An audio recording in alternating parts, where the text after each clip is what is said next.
Right now, if a cheetah challenged you to a fight for the title of greatest athlete on Earth, it would lose. Not in a sprint. Obviously not in a sprint. You'd be a smear on the savannah in about 4 seconds. But over a full day, over 26 miles, you would beat almost every animal that has ever lived. And then the cheetah gives up, lies down in the shade, and watches you keep going. Here's the part nobody tells you. For 300,000 years, walking was the only way to get anywhere on this entire planet. No horses, no wheels, no Google Maps, no "Are we there yet?" And somehow, barefoot humans still made it to literally every continent except Antarctica. This is the story of how the slowest, sweatiest, most out-of-shape-looking animal on Earth conquered the globe, one stubborn step at a time. It was 300,000 years ago, somewhere in East Africa. Hot, dry, loud with animals that could kill you in about 2 seconds flat. A normal Tuesday, evolutionarily speaking. And yet, humans didn't have the claws, didn't have the fangs, didn't have the fur, the speed, or the size. What we did have was an absolutely absurd internal cooling system. Humans have close to 2 million sweat glands. 2 million! A horse overheats, a lion overheats. A cheetah, after that 4-second sprint, has to stop and pant in the shade like it just ran a marathon in a fur coat, which basically it did. Meanwhile, you're jogging past it, glistening, mildly uncomfortable, completely fine. Add arched feet that work like springs and an Achilles tendon that stores energy like a rubber band and flings it back with every step. And you did a machine built for one thing: distance. Even our necks got in on it. A special ligament keeps your head dead still while the rest of your body bounces like a cartoon character running down a hill, so you can watch where you're going without giving yourself a concussion. This isn't ancient history either. The Tarahumara people of northern Mexico still run 100-plus-mile races in thin sandals for fun. The Sand people of the Kalahari still hunt the exact way our ancestors did. They simply chase an animal. Not fast, just relentlessly, for hours, until the animal overheats and collapses, while the hunter is still walking, barely out of breath. And it's ancient. In Tanzania, footprints preserved in volcanic ash, 3.6 million years old, show a creature walking upright on 2 legs, on purpose, going somewhere. We've been built for the long haul since before we were technically even human. Roughly 70,000 years ago, groups of humans started walking out of Africa. They didn't stop. Generation after generation kept going until their however many times great-grandchildren were standing in Siberia, then Alaska, then Patagonia, having covered over 15,000 miles on foot. That's like walking from New York to Los Angeles 6 times, without shoes, without a map, without a single hotel booking. And here's the part that blows people's minds. This wasn't random wandering. Archaeologists call it networking on foot.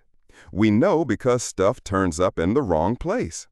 Obsidian, sharp volcanic glass used for tools, has been found hundreds of miles from the only place it could have come from. Seashells tell the same story, found deep inland, nowhere near an ocean. Someone carried them there, on purpose, to trade, to visit family, possibly just to show off. Check out this rock I got from a guy 3 valleys over.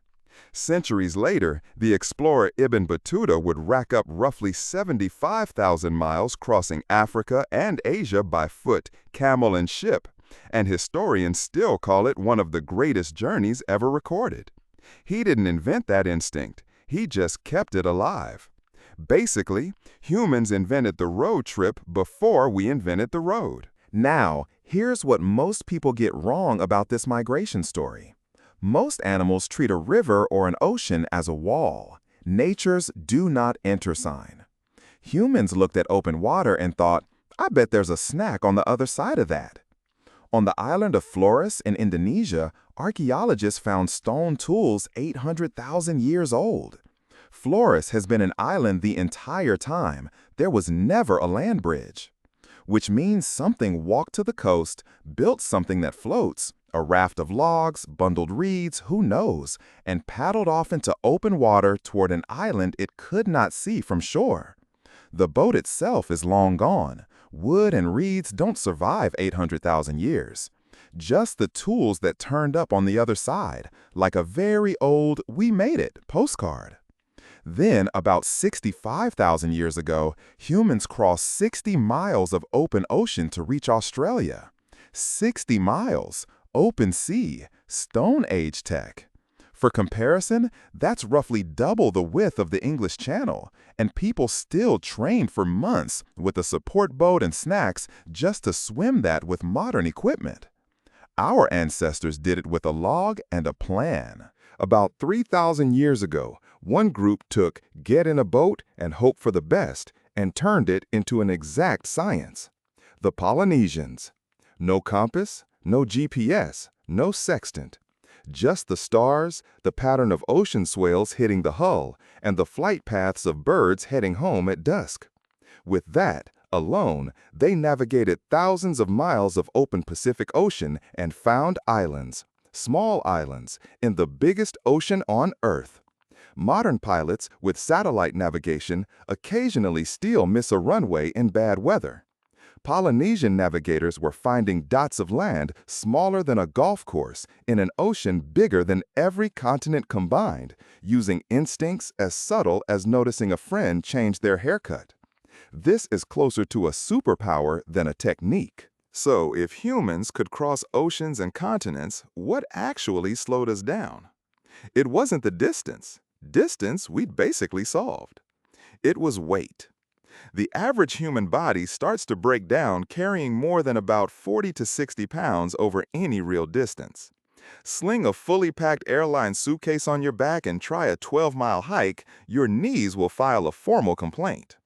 For tens of thousands of years, moving anything heavy, meat, tools, a sick relative, meant dragging it. Animal hides worked like sleds, and suddenly that 60-pound limit stretched further. Then someone invented the travoy, 2 poles in a V-shape dragged behind a person hauling over 100 pounds. An instant upgrade, like discovering the shopping cart. About 15,000 years ago, we outsourced the job entirely. We domesticated dogs, harnessed them to those same sleds, and let a 4-legged friend do the hauling.